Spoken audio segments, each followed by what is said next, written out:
तो जी हमारा ये पेपर है एएस अकाउंटिंग का एमसीक्यूज का अक्टूबर नवंबर 22 यानी जो हमारा वेरिएंट है उसी का पेपर है। अक्टूबर नवंबर 22 और 12 मतलब 12 उसका वेरिएंट है और 22 हमारा साल है। तो 22 12 पहले एमसीक्यूज हम करते हैं, शुरू स्टार्ट करते हैं। Which items would be entered in the journal goods taken by owner for personal use, goods purchase for resale, purchase of non current asset on credit या परचेज ऑफ ऑफिस स्टेशनरी। इसका answer हमारा क्या होगा? एक तो goods taken by owner for personal use की entry होती है ड्राइंग टू परचेजेस, ये भी जाएगी जनरल जनरल में। और purchase of non current assets on credit जो है ये भी जाएगी जनरल जनरल में। तो 1 और 3 ओनली जो है वो हमारा आंसर है, बी हमारा आंसर है। गुड्स परचेज फॉर रीसेल जो है वो आपकी जाएगी कैश बुक के अंदर, उधार पे लिया तो परचेज जनरल के अंदर। और परचेज ऑफ ऑफिस स्टेशनरी जो है वो भी आपने अगर कैश पे लिया है जो कि नजर आ रही है तो ये जाएगी कैश बुक के अंदर। तो 1 और 3 आपका आंसर होगा, B is going to be the answer. Why is it important for a trader to distinguish between capital expenditure and revenue expenditure? Capital expenditure और रेवेन्यू एक्सपेंडिचर में डिस्टिंक्शन की क्या जरूरत है? To apply the realisation concept, that's right. To know which method of depreciation to use or to obtain a more accurate profit figure. तो इसका answer B है, one only कि why it is important for a trader to distinguish between capital expenditure and revenue expenditure. क्योंकि realisation concept हम यही apply करती है ना कि हम एक्रूअल कॉन्सेप्ट ही होता है ना, एक्सपेंसेस को रिकॉर्ड कर लेते हैं हम, चाहे वो पे की हो या ना पे की हो। इनकम भी रिकॉर्ड हो जाती है चाहे वो मिली हो या ना ही मिली हो। तो हमें पता होगा कि कोई expense income revenue expenditure revenue receipt है तभी हम रिकॉर्ड करेंगे ना। और विच मेथड ऑफ डेप्रिसिएशन निकालना ये बिल्कुल भी इससे कोई ताल्लुक नहीं है। और obtain a more accurate profit figure जो है, profit figure accurate profit figure से भी कैपिटल रेवेन्यू एक्सपेंडिचर का कंसर्न जो है वो नहीं है। हाँ ये है कि मेरा ख्याल है ए आंसर है इसका, क्योंकि to know which method of depreciation to use, which method of depreciation to use, नहीं इससे क्या कंसर्न हो सकता है इसका। ठीक है, हमारा आंसर जो है वो बी ही। तो 2 का बी है आपका answer. A company purchase new vehicle for 30,000, it part exchange an existing vehicle at a value of 6,500 with the balance being paid by check.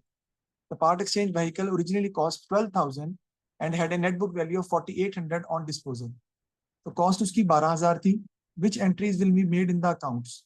Income statement में कितनी एंट्री आएगी? पहले हम बैंक की बात कर लेते हैं। 30,000 में से हम 6,500 बेटा माइनस कर देंगे तो 23,500 जो है ना आपका बैंक अकाउंट जो है वो क्रेडिट हो जाएगा।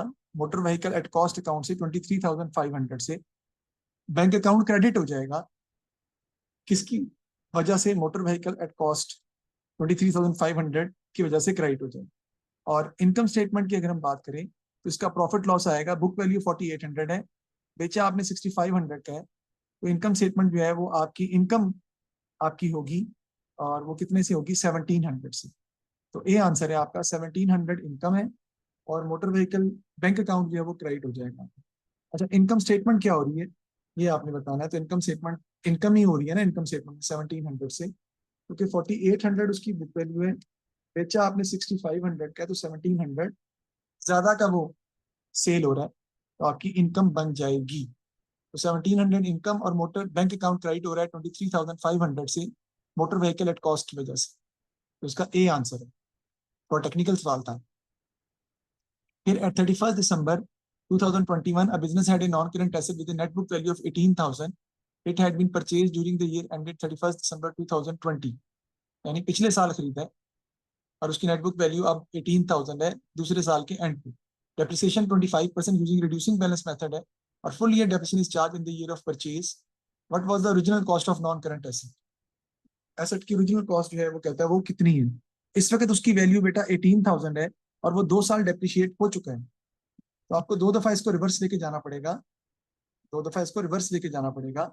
18,000 को आप डिवाइड करेंगे, इस वक्त उसकी वैल्यू कितनी है बेटा? 75%। 0.75 से डिवाइड करेंगे, 1 साल पहले की वैल्यू आपके पास आ जाएगी।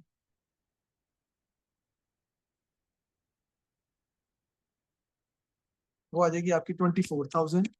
और फिर दोबारा इसको आप डिवाइड करेंगे, 24,000 को डिवाइड करेंगे 0.75 से, तो दूसरे साल पहले की वैल्यू भी आपके पास आ जाएगी वो आपकी आ जाएगी 32,000। 32,000 इसकी कॉस्ट थी। डी आंसर है आपका। और करके देख लें 32,000 पे 25% डेप्रिसिएशन निकालें तो कितनी आती है? 8,000। 8,000 32,000 में से माइनस कर दें तो आपकी बुक वैल्यू आ जाएगी 24,000। इसका फिर निकालें 25% तो आपकी डेप्रिसिएशन आ जाएगी 6,000। और 24,000 में से 6,000 माइनस करें तो 18,000 आपकी आ जाएगी नेट बुक वैल्यू 2 साल बाद। 31 दिसंबर को 18,000 है। पहले 1 साल पीछे गए 21 के स्टार्ट में, और फिर दिसंबर 2020 के स्टार्ट में भी हम चले गए, क्योंकि एनुअल बेसिस है तो आपने पूरे साल की डेप्रिसिएशन ही ली होगी 20 में भी। तो 32,000 आपका आंसर आ जाएगा। डी आपका आंसर आ जाएगा। रिवर्स वो पूछ रहा है, अगर स्ट्रेट लाइन मेथड होता ना तो हम डायरेक्ट ही डिवाइड कर देते इसको, किससे? 25 और 25, 50% कम हो गया, 50% उसकी वैल्यू है तो 0.5 से डिवाइड कर देते, तो स्ट्रेट लाइन मेथड में हमारा आंसर आ जाना था डायरेक्ट 0.5 से डिवाइड करके, क्योंकि 0.2 25% एक दफा कम हुआ है, 25% एक दफा कम हुआ है तो 50% है। लेकिन रिड्यूसिंग बैलेंस मेथड में ऐसा नहीं कर सकते। एक दफा 1 साल जब पहले जाएंगे तो वो 75% वैल्यू उसकी रह गई, और फिर दूसरे साल की वैल्यू के ऊपर 0.75 लेना है आपने, तो 2 दफा आपको सेपरेटली वर्किंग करनी पड़ेगी। What item is an error of principle? तो एरर ऑफ प्रिंसिपल का जो है वो क्या होता है कि amount shown as a purchase invoice for goods resale was incorrectly recorded in the purchase journal. The cost of machinery repair was debited to machinery account. तो डी आंसर है आपका, क्योंकि एरर ऑफ प्रिंसिपल डी हमारा बनता है कि आपके पास जो कॉस्ट थी, मशीनरी को आपने डेबिट करना था, मशीनरी रिपेयर को डेबिट करना था, आपने मशीनरी में डेबिट कर दिया, तो आपने एक रेवेन्यू एक्सपेंडिचर को कैपिटल एक्सपेंडिचर ट्रीट कर दिया। इसी को हम एरर ऑफ प्रिंसिपल कहते हैं। Sale ledger control account of a business had a balance of 17640। This did not agree with the total of individual customer account in the ledger. Following errors were discovered. तो control account को correct करना है तो control account की गलती को take up करेंगे। An invoice in the sale journal for 460 had been entered wrongly in the sale ledger as 640। ये कंट्रोल अकाउंट की गलती नहीं है, ये लेजर में करेक्ट की जाएगी, तो हमें कंट्रोल अकाउंट को इसकी वजह से ठीक करने की जरूरत नहीं है। तो 17640 कंट्रोल अकाउंट का बैलेंस है डेबिट इस वक्त। फिर credit balance on the sale ledger 470 had been omitted from the sale ledger control account. Credit balance क्या हो जाएगा बेटा? कंट्रोल अकाउंट में क्रेडिट बैलेंस आपने नहीं लिखा तो ये माइनस हो जाएगा आपका इसमें से 470, 17640 में से माइनस कर देंगे। Discount allowed had been incorrectly totalled as 310 instead of 325। आपने डिस्काउंट अलाउड को 310 से लिख दिया है। टोटल का मतलब है गलती टोटल में हो रही है तो कंट्रोल अकाउंट में गलती सिर्फ जाएगी, यानी आपने डिस्काउंट अलाउड को कंट्रोल अकाउंट में क्रेडिट कर दिया है 310 से, जबकि आपने करना कितने से था? 325 से। तो आपने 15 से कम क्रेडिट किया है। 15 आप इसमें से क्या कर देंगे? क्रेडिट कर देंगे, तो माइनस कर देंगे। उसके बाद good sold to Harry for 690 have been entered in the account of Barry in error. हमने नाम की गलती की है, इसका कोई इफेक्ट नहीं पड़ेगा क्योंकि हैरी की जगह बैरी में चला गया, तो कंट्रोल अकाउंट या कंट्रोल अकाउंट के बैलेंस में इससे कोई फर्क नहीं पड़ेगा, क्योंकि एरर ऑफ ओमिशन है, बैलेंस हमारा सेम टू सेम रहेगा। तो आंसर आपका बी है 17155 जो मेरा निकल रहा है। बी आंसर है 17155 हमारा जो है वो आंसर आ जाएगा। आगे देखते हैं हम। Total on A trial balance पर डेबिट 500150 और 5 lakh. Which error could have caused the difference? A cash sale has only been recorded in the sales account. Cash cell को आपने सिर्फ सेल्स में लिखा है, तो डेबिट पर आपको सस्पेंस लिखना पड़ेगा, तो वो तो सस्पेंस आपका डेबिट हो जाएगा। मजीद राइट साइड छोटी होनी चाहिए ना 150 से। Credit purchase has only been recorded in suppliers account, ये भी नहीं है। सप्लायर अकाउंट में डेबिट कर दिया, परचेज को डेबिट नहीं किया, तो ये भी डेबिट पे गलती आ रही है। Credit sale has not been recorded, ये भी नहीं है। पूरी एंट्री आएगी तो पूरी एंट्री दोनों में कम हो जाएगी। Credit sale has only been recorded in a customer account. ठीक है जी, तो क्रेडिट ये सही आंसर डी आंसर है। Credit sale has only been recorded in a customer account. Sir कैसे? बता देता हूँ। कस्टमर को रिकॉर्ड कर दिया, सेल्स को रिकॉर्ड नहीं किया। करेक्ट एंट्री, रेक्टिफाई एंट्री क्या होगी? Suspense to sale. सही है ना? सस्पेंस आपको डेबिट करना पड़ेगा बेटा, और सेल आपको क्रेडिट 5 लाख से, सॉरी एंट्री हमारी होगी सस्पेंस, सस्पेंस डेबिट हो रहा है 150 से, यहाँ क्रेडिट होना चाहिए। डिफरेंस डिफरेंस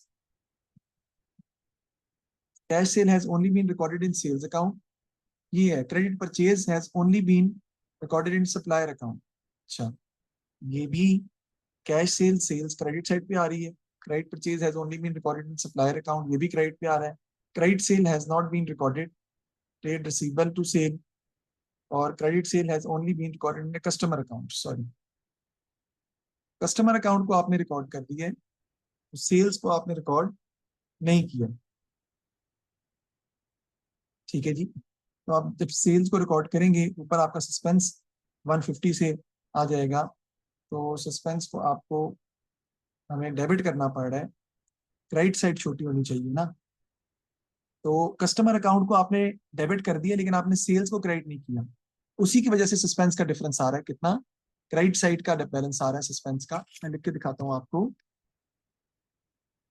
सस्पेंस का बैलेंस बेटा कितना आ रहा है 150, किस साइड पे आएगा, क्रेडिट साइड पे आएगा, difference in trial balance 150 credit, ठीक है ना, क्रेडिट साइड छोटी है तो 150 वहां पे आ जाएगा। इस एंट्री की वजह से क्या होगा, सस्पेंस डेबिट और सेल क्रेडिट, ठीक है। सस्पेंस डेबिट हो रहा है कितने से, 150 की वजह से, 150 से किसकी वजह से, सेल्स की वजह से, ये एंट्री आपकी आ जाएगी। तो कस्टमर को आपने ज्यादा डेबिट कर दिया है, और credit sale has only been recorded in customer account, आपने सिर्फ कस्टमर को डेबिट किया है, जिसकी वजह से कस्टमर डेबिट होने की वजह से 150 से ज्यादा हो गया, आपकी क्रेडिट साइड कम हो रही है। तो आप सेल्स को क्रेडिट कर देंगे, सस्पेंस डेबिट हो जाएगा, तो सस्पेंस का डिफरेंस इधर क्रेडिट साइड पे आ रहा है, तो सेल्स की वजह से अब ये दोनों साइड आपस में बराबर हो जाएंगी, हम अपने एरर को करेक्ट कर लेंगे। Which error could have caused the difference? A credit sale has only been recorded in a customer account. ये इसका आंसर है हमारा। हाँ, ये आपको बना के करना पड़ेगा, तभी आपका आंसर करेक्ट आपको समझ आएगी कि आपने सही सॉल्व किया, वरना प्रॉब्लम हल्की सी आपके जेहन में हमेशा रहेगी। तो एरर का क्वेश्चन इतने आसान नहीं होते, टेक्निकल ही होते हैं, क्योंकि जो डिफरेंस आ रहा है वो सस्पेंस का difference in trial balance credit पे आ रहा है, इसका मतलब सस्पेंस डेबिट होगा 150 से, तो आपका बराबर होगा ना account. A draft statement of financial position for a business showed total net assets of 6 lakh. The following items were then discovered. A long-term loan for 10,000 had not been recorded.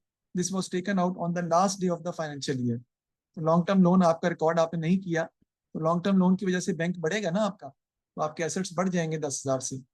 जो this was taken out on the last day of the following items were then discovered, तो वो last day of the लिया था तो हमने शामिल नहीं किया हुआ। Closing inventory had been overstated by 20,000, closing inventory को ज्यादा लिख दिया आपने 20,000 से, तो ये माइनस कर देंगे। Depreciation had been understated by 15,000, तो डेप्रिसिएशन आपने कम रिकॉर्ड की हुई है, डेप्रिसिएशन से भी आपके एसेट बेटा क्या हो जाते हैं, कम हो जाते हैं। ठीक है जी, तो 10,000 जो है वो आपका ऐड हो जाएगा, क्योंकि लॉन्ग टर्म लोन आपने रिकॉर्ड नहीं किया हुआ अभी तक, लॉन्ग टर्म लोन, और 20,000 क्लोजिंग इन्वेंट्री आपने ज्यादा लिख दी है, तो आपका आंसर आ जाएगा लॉन्ग टर्म लोन, एक मिनट देखें, for business show total net asset 6 lakh है, और long term loan 10,000 had not been recorded, this was taken out on the last day of the financial year. अच्छा, हमने लॉन्ग टर्म लोन रिकॉर्ड नहीं किया हुआ, हमने लिया था साल के आखिरी दिन। क्लोजिंग इन्वेंट्री ओवरस्टेट कर दी हमने, 20,000 से ज्यादा लिखी है, तो क्लोजिंग इन्वेंट्री माइनस कर देंगे ना, क्योंकि एसेट आपके ओवरस्टेट कर गए उसकी वजह से। और 15,000 वो आप क्या कर देंगे बेटा, डेप्रिसिएशन हैज बीन अंडरस्टेटेड, कम लिखी है, जब डेप्रिसिएशन बढ़ाएंगे आप तो एसेट आप पे कम हो जाएंगे, तो आपका आंसर आ जाएगा इसका 5,65,000। जो पहली एंट्री है ना बेटा, इसका कोई इफेक्ट नहीं होगा, क्यों, क्योंकि a long term loan for 10,000 had not been recorded, but this was taken out on the last day of the financial year. वो कह रहा है कि हमने ये पैसे last day of the financial year में ले लिए थे, लोन को रिकॉर्ड नहीं किया, पैसे तो हमारे पास आ गए थे, तो 10,000 नेट एसेट्स के अंदर आपने ऐड कर लिया हुआ है, बैंक की बात कर रहा हूँ। तो क्लोजिंग इन्वेंट्री सिर्फ आप माइनस कर देंगे, और डेप्रिसिएशन जो है वो भी आप इसमें से माइनस कर देंगे, तो 565,000 हमारा आंसर आ जाएगा, 35,000 माइनस करके, तो बी आपका आंसर। ठीक है जी, लॉन्ग टर्म लोन सर तो डेप्रिसिएशन ऐड नहीं करेंगे? जी, डेप्रिसिएशन ऐड नहीं करेंगे हम लोग? नहीं नहीं, डेप्रिसिएशन कह रहा है कम लिखी है आपने, जब डेप्रिसिएशन को आप बढ़ाओगे 15,000 से, तो क्या होगा, डेप्रिसिएशन 15,000 से इंक्रीज करेगी, उसका इफेक्ट क्या होगा, नॉन करंट एसेट 15,000 से कम हो जाएंगी, कम करेंगे तो फिर होगा ना, तो आपको तो माइनस ही करना पड़ेगा, right. A company has produced draft financial statement for the year. It is then discovered that some inventory is damaged and the value must be reduced. So what will be the effect? Inventory is valued at cost or NRV, whichever is less. तो profit for inventory जब आपने ज्यादा लिखी हुई है तो effect उसका क्या होगा बेटा जी? इन्वेंट्री ज्यादा हो जाएगी, कॉस्ट ऑफ सेल कम हो जाएगी, प्रॉफिट बढ़ जाएगा। तो प्रॉफिट को क्या करना पड़ेगा हमें? प्रॉफिट इंक्रीज कर जाएगा आपका, और करंट एसेट्स जो हैं वो आपके ज्यादा शो हो रहे हैं, वो भी इंक्रीज कर देगा। तो डी आंसर है इंक्रीज और इंक्रीज। कैसे? कंपनी ने it is then discovered that some inventory is damage and the value must be reduced. What will be the effect? अब मुझे समझ ये नहीं आ रही कि वो वैल्यू रिड्यूस करने का इफेक्ट पूछ रहा है या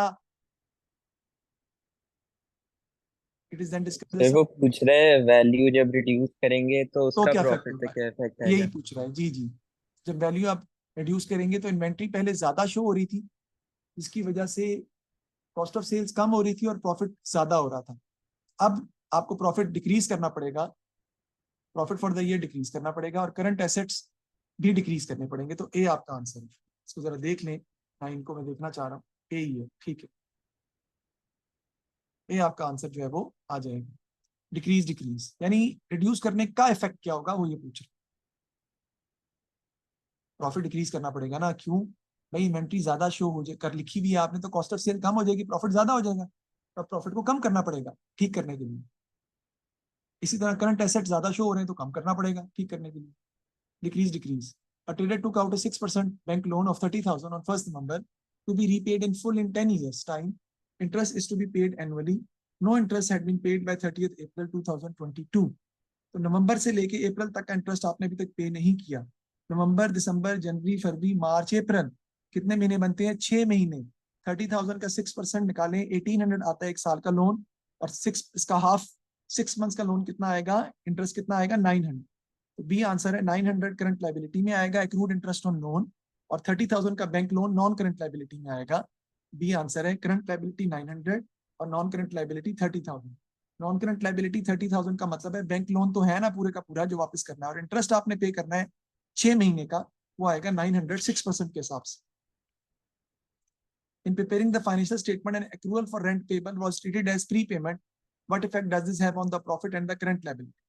जब आप accrued expense को प्रीपेमेंट कंसिडर कर लेंगे तो एक्सपेंस कम हो जाएगा और प्रॉफिट ओवरस्टेट कर जाएगा, और इसी तरह करंट लाइबिलिटी जो है वो अंडरस्टेट कर जाएगी। तो प्रॉफिट ओवरस्टेट कर जाएगा आपका और करंट लाइबिलिटी अंडरस्टेट कर जाएगी, क्योंकि आपने रेंट पेबल की जगह प्री पेमेंट लिख दी है, तो आपने करंट लाइबिलिटी में रिकॉर्ड नहीं किया, इसलिए करंट लाइबिलिटी अंडरस्टेट हो गई।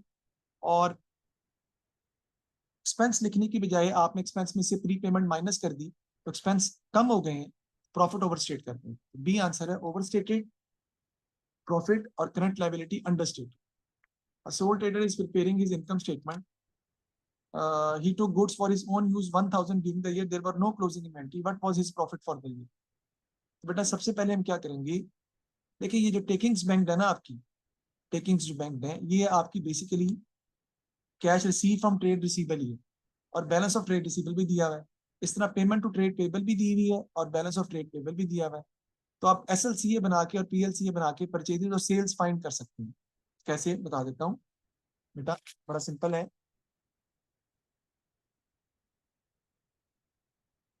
देखिए क्रेडिट सेल्स डेबिट पे आती है ना, तो अगर मैं SLCA में कैश रिसीव कितना है बेटा? Cash receive from trade receivable 16,400 है, और ट्रेड रिसीवेबल का कैरी डाउन बैलेंस कितना है बेटा? वो है आपका 700। दोनों को ऐड कर लें तो क्रेडिट सेल्स आपके पास जो है वो आ जाएगी 17,100 क्रेडिट सेल। इसी तरह PLCA बनाना चाहें तो उसमें payment to trade payable debit side पे आती है, वो कितनी है? 8,500। और एंडिंग ट्रेड पेबल्स जो बैलेंस दिया हुआ है वो कितना है? Carry down 1,200। तो क्रेडिट परचेज इन दोनों को ऐड करके आपकी आ जाएगी 9,700। अब 9,700 परचेजेस हैं और सेल कितनी है? 17,100। गुड्स ड्राइंग कितनी है आपकी? 1,000 वो माइनस कर देंगे इसमें से, क्लोजिंग इन्वेंट्री तो है ही नहीं, तो आपकी नेट परचेजेस कितनी आएंगी बेटा? 8,700। तो 17,100 माइनस 8,700 आपका प्रॉफिट आ जाएगा, जो कि मुझे यहाँ पे नजर भी नहीं आ रहा। अच्छा, ट्रेड रिसीवेबल का बैलेंस 700 है, एंडिंग 31st। सिर्फ एक्सपेंसेस नहीं माइनस किए। हाँ एक्सपेंसेस नहीं माइनस की, तो एक्सपेंसेस हमारे कितने हैं? 2,900 के, तो आपका आंसर आ जाएगा 5500, बी हमारा आंसर। जरा इसको शो भी कर देता हूँ कि आप लोगों को प्रॉब्लम ना हो। सेल्स डेटा कितनी है? 17,100 लेस कॉस्ट ऑफ सेल्स,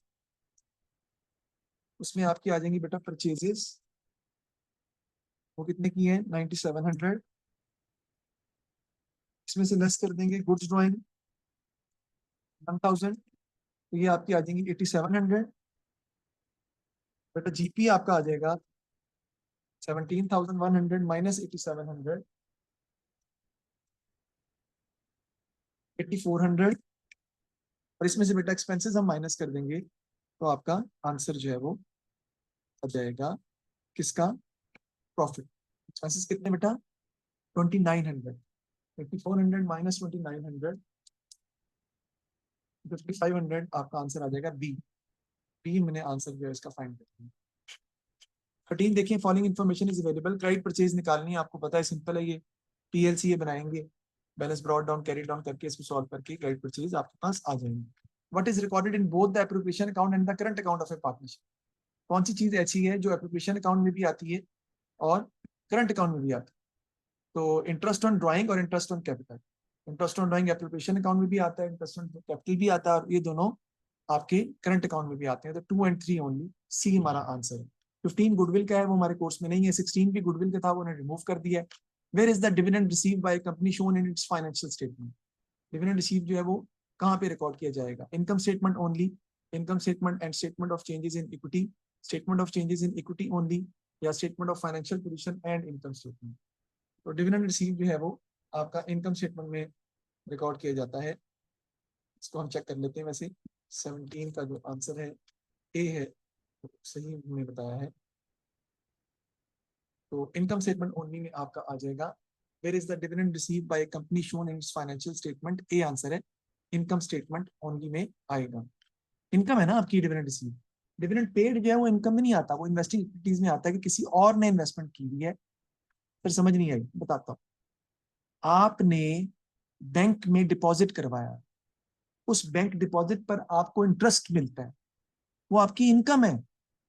वो शेयर नहीं खरीदे हुए आपने, आपने किसी और कंपनी के शेयर खरीदे हुए, खुद इशू नहीं किए हुए, किसी और कंपनी के शेयर, वो तो इन्वेस्टमेंट ही की हुई है ना आपने। तो इन्वेस्टमेंट पर जो आपको इंटरेस्ट मिलता है वो आपकी सिंपल इनकम है। तो इनकम स्टेटमेंट में हम रिकॉर्ड करेंगे।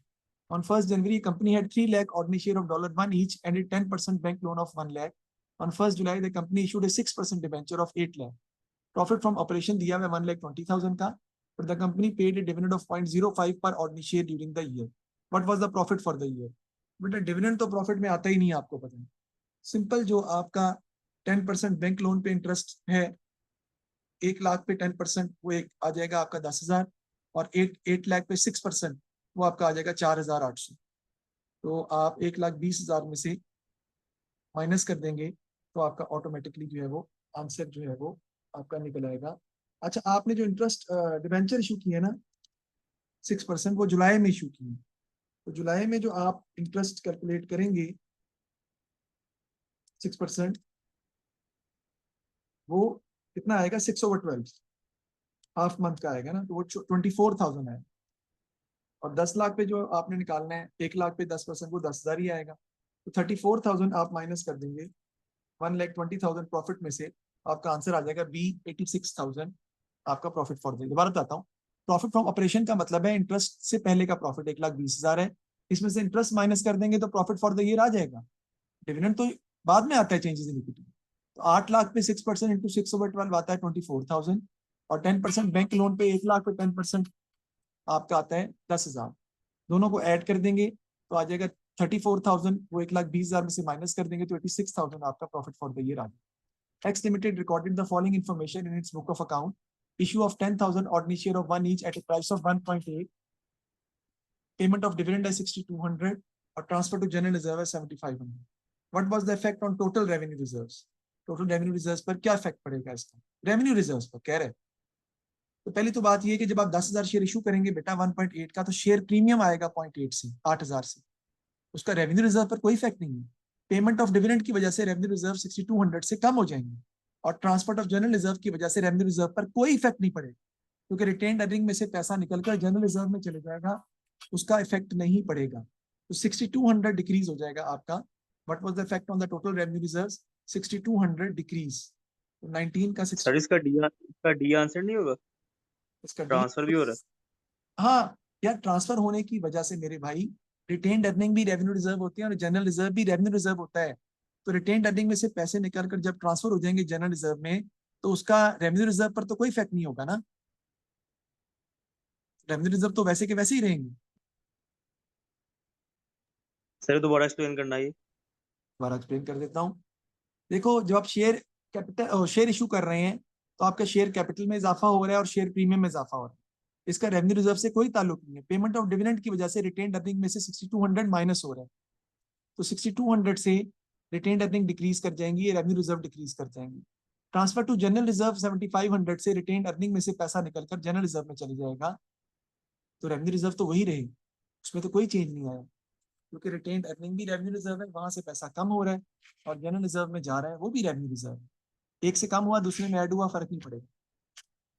H Limited UG ratio analysis to analyze its financial performance on 31st January. The company prepared draft financial statement before it revalued its premises upward. How did this revaluation affect the company's ratio? Non-current asset turnover ratio हमारी increase कर जाएगी, decrease कर जाएगी। क्यों? क्योंकि जब आप revalue करेंगे प्रीमिसेस को अपवर्ड, तो आपके नॉन करंट एसेट्स इंक्रीज करेंगे। इसका फॉर्मूला होता है sales over non current asset. किसका? नॉन करंट एसेट टर्नओवर का फॉर्मूला होता है sales over non current asset. जब नॉन करंट एसेट्स बढ़ेंगी तो आपकी रेशियो कम हो जाएगी, तो non current asset turnover ratio decrease करेगी। और रिटर्न ऑन कैपिटल एम्प्लॉयड, इसका फॉर्मूला हमारा क्या होता है? प्रॉफिट पर तो कोई इफेक्ट नहीं पड़ रहा, रिवैल्यूएशन रिजर्व इंक्रीज कर रहे हैं, तो रिवैल्यूएशन रिजर्व जब आपके इंक्रीज करेंगे तो आपकी इक्विटी, आपका फॉर्मूला ये होता है ना, operating profit over capital employed. तो कैपिटल एम्प्लॉयड आपका बढ़ेगा, equity plus non current liability. Capital employed जब आपका इंक्रीज करेगा, तब भी आपकी वो रेशियो क्या कर जाएगी? डिक्रीज कर जाएगी। तो ए आंसर है डिक्रीज डिक्रीज। आपकी non current asset turnover ratio भी डिक्रीज करेगी, क्योंकि sales over non current asset में नॉन करंट एसेट्स इंक्रीज कर रहे हैं, और रिटर्न ऑन कैपिटल एम्प्लॉयड के अंदर भी equity plus non current liability में इक्विटी सेक्शन में रिवैल्यूएशन रिजर्व इंक्रीज कर रहा है, तो वहां भी कैपिटल एम्प्लॉयड आपका बढ़ जाएगा, जिसकी वजह से रेशियो कम हो जाएगी। तो non current asset turnover ratio भी डिक्रीज होगी और return on capital employed ratio भी डिक्रीज होगी। सर इसे देखते कैसे हैं? मतलब सर इसे हमने कैलकुलेट करना हो तो कैसे हम मेजर करते हैं? क्या फॉर्मूले से मेजर करते हैं? फॉर्मूला क्या है? Sales over non current asset. Non current asset जब आपके बढ़ेंगी तो रेशियो ने डिक्रीज ही होना है ना, क्योंकि डिनोमिनेटर जब बढ़ता है तो रेशियो बढ़ती है, डिनोमिनेटर जब कम होता है तो रेशियो बढ़ती है। इसी तरह दूसरा फॉर्मूला अगर आप देखें तो वो क्या है? Operating profit divided by capital employed. और कैपिटल एम्प्लॉयड आपका क्या होता है? आपको पता ही है, equity plus non current liability. तो वो भी आपकी रेशियो जो है वो ऑटोमेटिकली बढ़ेगा कैपिटल एम्प्लॉयड रिवैल्यूएशन रिजर्व की वजह से, तो रेशियो डिक्रीज कर जाएगी। Company purchase it's inventory on credit, what was the trade payable turnover in days? तो इसका फॉर्मूला आसान है। फॉर्मूला क्या है? Trade payable over credit purchases into number of days in a year. Trade payable कितने बेटा? 90,000। क्रेडिट परचेज कितनी है आपकी? 2,70,000 इंटू 365। आंसर आ जाएगा 122 डेज। सी हमारा आंसर आ जाएगा 122 days trade payable over credit purchases into number of days in a year. 22। फिर हमारा वही सवाल आ गया, a business has the following wage policy for its direct workers. Standard working hours per week 40 है और बेसिक रेट पर आवर 16 है, और over time basic rate plus 25% है, और standard production per worker per week 100 units है, और bonus वो कहते हैं $4 पर यूनिट है इन एक्सेस ऑफ स्टैंडर्ड प्रोडक्शन। आप उसमें पर यूनिट ही दी है, हमें इसमें प्रॉब्लम नहीं है। तो standard production per worker per worker per week 100 units है, और बोनस कहता है $4 per unit in excess of standard production. और standard working hours per week basic rate हम देखते हैं कितना है। तो last week Ben produce 115 units and earned $860। How many hours did Ben work last week? कितने आवर्स बेन ने काम किया है, वो ये पूछ रहे हैं। तो बेटा आवर्स का तो ताल्लुक ही नहीं ना होगा हमारा। क्यों? क्योंकि जो बोनस आपको पे हो रहा है ना, जो बोनस आपको पे हो रहा है, अगर हम उसकी बात करें तो 115 यूनिट्स हैं और अर्न 860 है। तो 100 यूनिट से ऊपर कितने यूनिट्स बना रहे हैं आप? 15। और 15 पर 1 यूनिट पर बोनस कितना है? 4 पर यूनिट। तो 60 जो आपको मिला, वो तो आपको बोनस मिल रहा है यूनिट्स पर। अब आपको आवर के थ्रू कितने पैसे मिल रहे हैं बेटा? $800। ठीक है जी। अब बेसिक रेट पर आवर आपका कितना है? 16। ठीक है जी। और ओवर टाइम जो है वो बेसिक रेट प्लस 16 है। तो 115 यूनिट आपने बनाए और 15 यूनिट आपने एक्स्ट्रा बनाए हैं। और ओवर टाइम अगर हम देखें तो 40 इंटू 16 हम करते हैं तो ये आपका बेसिक रेट आ जाएगा 40 मल्टीप्लाई बाय 40 आवर्स काम करते हैं ना नॉर्मल, और वो और इंटू 16 ये कितना आ जाएगा आपके पास? अगर कैलकुलेट करूं 640 जो मिल रहा है आपको, वो तो आपको मिल रहा है नॉर्मल वर्किंग आवर से जो 40 है। कितने मजीद पैसे आप एक्स्ट्रा पैसे कमा रहे हैं? मैं रिपीट कर रहा हूं दोबारा, देखें 860 आपने कमाए, उसमें से 15 यूनिट एक्स्ट्रा बनाने पर आपको $4 के हिसाब से बोनस मिला, 60 हो गया। कितने बच गए? 800। 800 में से नॉर्मल वर्किंग आवर्स से आपने कितने पैसे कमाए बेटा? 40 आवर्स 16 के हिसाब से 640। बाकी कितने बच गए? 160 जो है, ये जो आपने 640 कमाए हैं, इसमें आपने कितने आवर काम किया बेटा? 40 आवर्स आपने कंज्यूम कर लिया।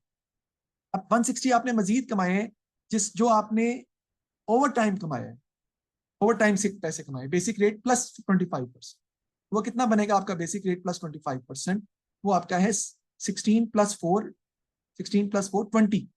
160 को डिवाइड करेंगे हम किससे बेटा? 20 से। 20 आवर्स 20 आपको मिल रहा है पर आवर। 160 डिवाइडेड बाय 20, तो कितने आवर आपने और काम किया? 8 आवर्स आपने मजीद काम किया। तो टोटल आवर्स आपने कितने काम किया? 48 आवर्स। ये आंसर है 48 आवर्स। दोबारा रिपीट कर देता हूँ, थोड़ा टफ है। 40 इंटू 16 आप करते हैं नॉर्मल वर्किंग आवर्स के लिए काम, उससे कितने पैसे कमा लिए? 640 तो कमा लिए। ओके, यूनिट्स कितने बनाए? 115। तो 15 यूनिट्स ऊपर बनाए जिस पर आपको $4 पर यूनिट बोनस मिला, 60 वो मिल गया। तो 640 प्लस 60 करें आप दोनों ऐड करके, आप बना रहे हैं कितने पैसे? 860। बाकी $160 आपने और कमाए हैं।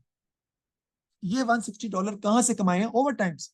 और ओवर टाइम में आपको कितने डॉलर मिल रहे हैं? $20 मिल रहे हैं 1 घंटे पे। तो अगर आपने $160 कमाने हो और $20 मिल रहे हो 1 घंटे पर, 160 डिवाइड बाई 20 करें तो 8 घंटे आपको मजीद काम करना पड़ेगा ओवर टाइम। 48 आवर्स आप काम करेंगे, इसमें 40 आवर्स आपके नॉर्मल हैं और 8 आवर्स आपके ओवर टाइम आप कर रहे हैं 20 के हिसाब से। तो आपकी बेस आप 860 अर्न करेंगे 48 आवर्स के हिसाब से। यानी 48 hours, 40 hours normal, 8 hours premium, और 15 यूनिट्स पर आपको $4 के हिसाब से बोनस मिल रहा है, 60 वहां से आप कमाएंगे, तो आपका टोटल बनेगा 860। Which statement are correct about the first in first out method for inventory valuation? Issues to production are valued at the most recent purchase price. That's right. Issue to production जो है वो most recent purchase price पर नहीं होती, बल्कि पुरानी values पे होती है। Issue to production are valued at the oldest purchase price. First in first out, जो पहले पड़े में पहले जाएंगे। Provides a higher profit during period of inflation. तो 2 and 3 is the answer. क्योंकि अगर कीमतें बढ़ रही हैं तो आपको FIFO मेथड हायर प्रॉफिट देगा, ज्यादा प्रॉफिट आपको मिलेगा, क्योंकि आपकी जो क्लोजिंग इन्वेंट्री है वो करंट रेट पर कैलकुलेट होगी। करंट रेट महंगा है तो करंट रेट पे कैलकुलेट होगी, तो कॉस्ट क्लोजिंग इन्वेंट्री ज्यादा होगी, कॉस्ट ऑफ सेल कम होगी, प्रॉफिट ज्यादा हो जाएगा। तो 2 and 3 आंसर है। Issue to production are valued at the oldest purchase price और provide a higher profit during period of inflation. अब ये the total machinery insurance cost कितनी है आपकी? 5000 है।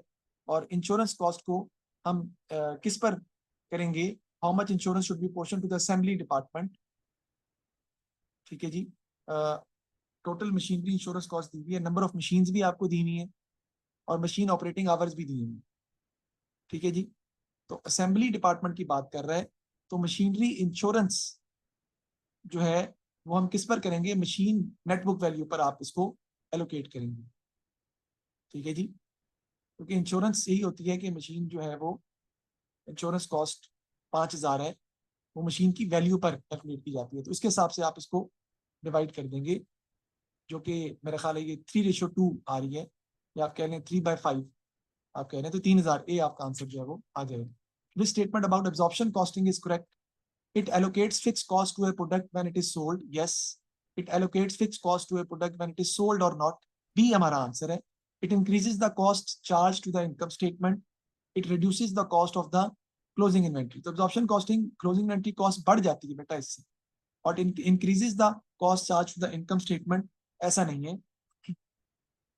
ठीक है जी, सेम रहती है कॉस्ट इनकम स्टेटमेंट को जो चार्ज करते हैं, बल्कि कम हो जाती है. बी आंसर है it allocate fix cost to a product whether it is sold और नॉट. बेचे या ना बेचे, आपको फिक्स कॉस्ट प्रोडक्शन कॉस्ट में शामिल करनी पड़ेगी, चाहे आपने कॉस्ट निकालनी हो चाहे आपने बेचना हो. What is equal to total revenue at the break even point. Total revenue क्या होगा, बराबर किसकी होगा, variable cost plus fix cost. क्यों sir, no profit no loss situation का मतलब क्या है, आपकी सेल्स जो है वो आपकी वेरिएबल और फिक्स कॉस्ट के बराबर होगी, तभी जीरो प्रॉफिट होगा ना. ठीक है ना. Total variable cost plus fix cost is equal to revenue, तब आपका जीरो प्रॉफिट होगा. फिर manufacture business manufacture and sales a single product, 10 पर बैच है, वेरिएबल कॉस्ट 4 है. Fixed costs are absorbed based on a normal activity level of 5,000 batches at $1 per batch. What is the profit using marginal costing if the company makes and sells 6,000 batches? 5,000 batches पर $1 per batch है, तो 6,000 batches पर भी हम उसको $1 ही consider करेंगे. लेकिन 5,000 batches का मतलब है कि अगले 5,000 बैचेस पर बैच है ना, पर ये बढ़ जाएगी. कितनी बढ़ जाएगी ये हमें इसका आइडिया नहीं है, वो भी हम कैलकुलेट करके देखते हैं. $1 पर बैच है, 5,000 बैचेस की बात करें तो 5,000 आपकी आ रही है पर बैच $1. ठीक है जी. तो 10 - 4 अगर हम करें, 10 - 4 तो आपका आ जाएगा 6. प्रॉफिट निकालना है ना यूजिंग मार्जिनल कॉस्टिंग.